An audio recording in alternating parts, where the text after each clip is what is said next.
Let's make history. G'day, ZiggyD here. Path of Exile's 3.3.0 update has been revealed along with the Incursion League.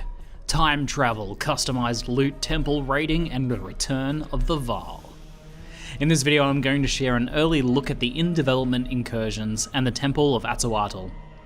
I've also had a chat to Chris Wilson to get some deeper insight into Incursion's development. But first, let's describe how this all works.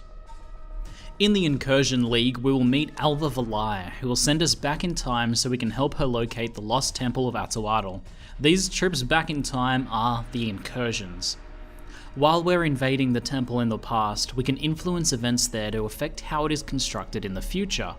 The rival architects of the Vaal are trying to construct each room in different ways, and killing one in the past will allow the surviving architect to realize their vision. So by channeling our inner Terminator, we can shape the destiny of the temple. Additionally, by unlocking doors, we can also ensure a clear route through the rooms and up to the apex of the temple. And this will allow us to fight the temple's boss, the Omnitect. Through 11 incursions into the past, we'll be able to shape how the temple is constructed, what challenges it will offer us, and how rewarding it will be for us when we visit it in the present. I will showcase a full set of 11 incursions and a more detailed look at the temple in another video. In this video, however, I want to share some other insights I've learned from Chris and the GGG team. This is a Vaal expansion. I've been saying it for leagues now. You were right the whole time. Yes. You know what they say about a stopped clock? How? Anyway. So why Vaal and why now? Well, we've been wanting to revisit the Vaal for quite a while.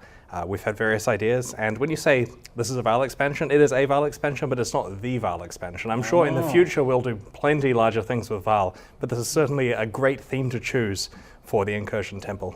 And a good chance to rework the Vaal skills as well. Yeah, that's something we've been wanting to do for a while. It's more of a coincidence that comes with this release, because this is, as you know, like 50% of it's about having large reworks to skills, and of course we'd include the Vaal ones in there, but it's awesome that it ties in really well with the theme of the temple as well.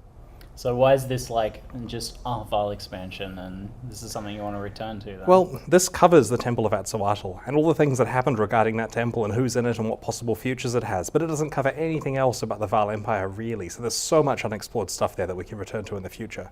Hopefully not in a whole 4 more years, like this was 4 years after the last one. Yeah, so the Vaal is a pretty big character in the PoE universe then. Yeah, they're really cool because they're all gone for the most part, so you can let them do really cool things. Like they've got such advanced technology, they were researching really cool stuff, as people will find out in the Incursion Temple. So this is timed where it would be an expansion, but this one's just a challenge league, right? It's difficult to define it. See, it's technically a challenge league because you have to make a new character to play in it, but then it has all the things we'd put in an expansion. It's got a voice-acted NPC, it's got a new area, it's got 80 different possible types of rooms that can go in there. It's got 12 new skill gems, it's got 28 new unique items, bunches of divination cards, all of that kind of stuff, new bosses, lots of them. I think there's like 24 architect bosses in there, plus the Omnitect. There's so much stuff in it, it basically is an expansion, except in the place of a challenge league. So very difficult to define. We're calling it an expansion when we're defining it to journalists though, so that they understand the scope and the size of it. And it's certainly our largest league that we've done so far. How does this tie in with the supporter packs then? So normally we release big sets of supporter packs whenever we release a big expansion. And so with this one, we've come up with our normal set of supporter packs that we do with league launches rather than the big set. And this is honestly because while it's great to get support from people at the $480 tier and so on, it's not making up the largest portion of our support. The typical amount of support that we get, like the average amount, comes from normal people buying $30 packs, $60 packs, maybe going up to like $120. That makes up the bulk of the revenue that we get. And so making packs for those people is most important. So we're very happy to release these packs. We don't think it will impact the revenue at all for them not to be the super high ones, but we would expect to do some more super high ones in the future once we have another large expansion coming out. So in terms of timeline then, what does that mean for moving forward, since this is not technically an expansion? We're pretty much deciding on content, making it as big as we can at this stage, and not strictly sticking to the league expansion schedule we did in the past. It's more a matter of getting as much in as we can that fits the size of the release and hits the player priorities. Like, they made it really clear to us that skill reworks were very important, so we knew we were getting those in. And we had this awesome idea for the temple and all the cool stuff you could do, and so that was the main content. Introduced as a league rather than an expansion, because it's important you grow a character alongside your temples, rather than just dropping in at level 90 into the league. And so This means for this one, it's a league rather than an expansion, and we'll kind of make up our mind for each one as we go. Now, we certainly have many stokes in the fire in terms of, I guess, pokers in the fire. In terms of future content that's being made, we have at least one more very large expansion coming out December-ish.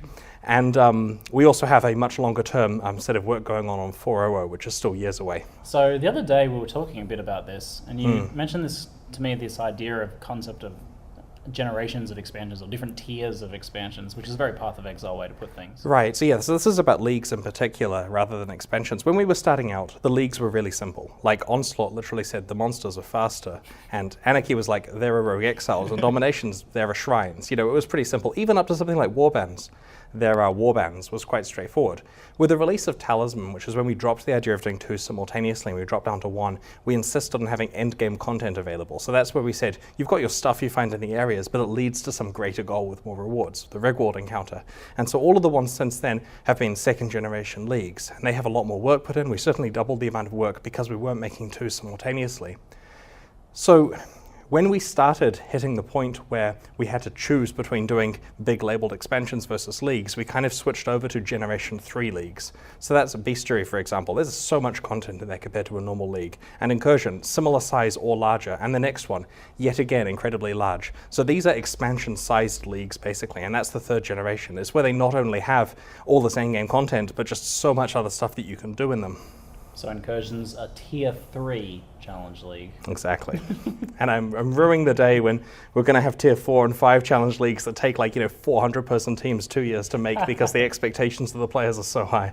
I'm excited for that. Oh no. So I'm here a month out, roughly, Yep. which is possibly the earliest I've come out, but Yeah. definitely the most complete state of content that I've come out for. Right. Well, in the past, we've got you out very close to the release, and Like we're a still week working. sometimes. Yeah, we're still working on changing everything, and that's the Yeah. nature of game development. When you have 13 weeks for a cycle, you use all 13 weeks, Yeah. and that means you have to announce it when it's in there but not quite finished yet. However, that didn't go so well with Bestiary. There was a lot of stuff that was just being done right at the last minute, and that reflected poorly on the state of the league when it was released, which is something we're very sorry for. And so we've completely changed internally how we do the process. And so we started and hit the ground running very fast with Incursion, got a prototype up really quickly, dropped the content in, purposefully included things that could be iterated on early in the process, so they were quite polished and more mature by the time you got here. So we hit our deadline that at the 4-week out point, the league is completely playable, and while we're still tweaking stuff, like there's certain effects where we're changing the intensity of them, and we're certainly balancing the rewards of the temple, it's playable and could be released, except we have higher quality standards now and we'll spend that month tweaking it. But this also means, as an awesome benefit, that we get to start work on the next league before this league is even released. And that will get us further ahead in the schedule and give us time to have this sitting on the QA realm for much longer. We plan to do an alpha test of this release in the coming week or 2, and that means that people are actually going to get a chance to give us feedback on it before it's released, while there's still time to make changes. So you can kind of carry that being ahead forwards into future Yes, ones as well. because there's reasons why you get behind. Like if you work on something for a while and it's bad and you want to drop it, which is the right choice, you can if you're ahead. I mean, it takes away the aheadness. And then things like Christmas, where people want to take 3 or 4 weeks off, and we encourage that after working hard all year, and so that gets us behind. And the Bestiary development cycle was shorter than normal and had Christmas in it, which didn't help the situation at all. So getting ahead is very useful. It also means we can do more ambitious stuff. Maybe we can make, like an example was the War for the Atlas expansion was done in 17 weeks rather than the 26 that we normally do for an expansion. So that was something where we, being slightly ahead of schedule in terms of when we started War for the Atlas stuff, gave us room to get that finished in time.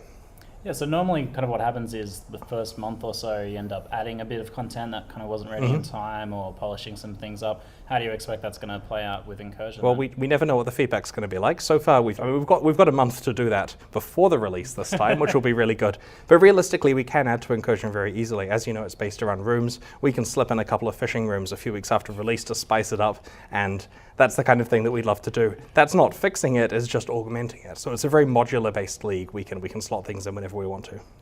So you've kind of like, different leagues approach this in a different way, but like the idea of clear speed versus slowing down, Right. Where does this fall? This is a clear speed league. I mean, of course, you can play it at any speed. Well, maybe the Incursions go a bit badly if you play them slowly. The Temple, though, can be played at any pace.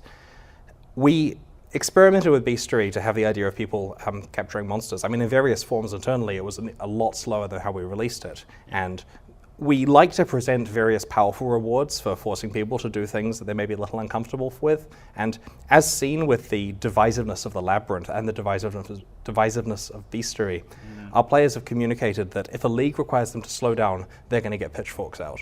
And so this league, which was designed hours before Bestiary's release, is not a slow down league at all. You, once every area, get a pile of monsters that you want to kill quickly, lots of rewards, and then you get a temple full of stuff, and there's no reason to stop except to pick up the items in the temple, of course, because there are so many. Nice. Yeah, so it's designed to be about clear speed. So I've played several hours now of the in-development Incursion League at the Grinding Gear Games studio, and there are a few things I wanted to note. GGG has announced that Bestiary isn't going into the core game at this point, and Chris mentioned the problems they ran into with its development. Although he notes that the design for Incursion was decided on before the feedback on Bestiary came in from the community, to me it seems like the way that this league is trending is aimed at addressing a lot of the problems that people had with Bestiary. The first thing, and I think the biggest thing, is that Bestiary suffered hugely from a lack of polish, clearly due to time constraints. In my opinion, Bestiary was a good concept but suffered in its execution. Incursion is the most ready-to-play update I have experienced in my travels to the GGG studio so far. Typically when I do a trip like this to New Zealand, I usually come out a week or two beforehand, and what I can see and play is far more limited and rough. They've got about 3 weeks left till launch, and it feels like that time can be dedicated almost fully to balance, testing, and polish. It's a confidence booster with perfect timing after many people lost some after Bestiary's launch. The second thing that I feel like Incursion addresses is that problem of not enough of the league being in your gameplay. Bestiary felt sparse overall while you're leveling and mapping, just single monsters and often not the more impactful red beasts. In the Incursion League, however, you'll find Alva and an Incursion, which is basically a breach effectively, in every single zone. And then every 11 incursions, you raid the Temple of Atzoatl, which, depending on how you built it, can be massive and very rewarding. Something also worth mentioning that you might not pick up from the trailers is that the temple is actually just one zone with no loading screens, and it's the biggest single map featured in Path of Exile. The only map that was actually bigger was the April Fool's Battle Royale map, and that was made for 100 players. So there is a ton of content you'll be interacting with here, and also a ton of potential reward, which I'll talk about in my next video. If you're excited, I think that's pretty reasonable. Having played several rounds of incursions and temples now, I'm very excited for what the polished version of this league will look like in 3 weeks' time. That's it for now, I'm ZiggyD, and thanks for watching.